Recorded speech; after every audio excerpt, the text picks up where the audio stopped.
আমি চাটনি খাইবার লাগে মরিচ দুইটা চুরি করে লইছি। মরি চুরি যাম আমলা বেল হই ইটা যদি চুরি করিলে চুরি করলে কোনো শাস্তি হইব নি? ইটার তেমন বড় শাস্তি হইতো না।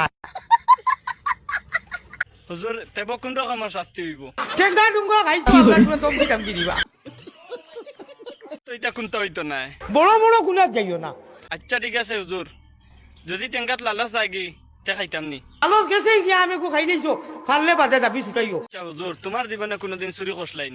আমি একবার এখানে মরিচ চুরি করে নিছিলাম। দিনা না রাইট? রাইট। হুজুর কিদাত মরিচ আর কেমন আগর কথা করায়? কাঁচা মরিচ খাইয়ার 20 বছর আগর কথা। তোকে যাই আসলে আইন কোনটা কইছেন নি? বাদে এবাদ বেটা কইছইন ওবা আলিম বেটা তুমি মরিচ চুরি করলাই। বাদে কিতা উত্তর দিলে? বলে মরিচ একুর চুরি আর কিতা করবা সাবলাই একু মার বাবা। চুরি যেন চুরি করলাই, মরিচ আর কোনো কানো আসলো নানি? মরিচ নাই কোনো ভাই। তে বাদে খাট ডুবা তো না চুরি করলাই? আমার মায়ের এখন হুড় বাড়িতে কি রাইত কোলে কোলে মরিচ গিয়ে লিখেছি।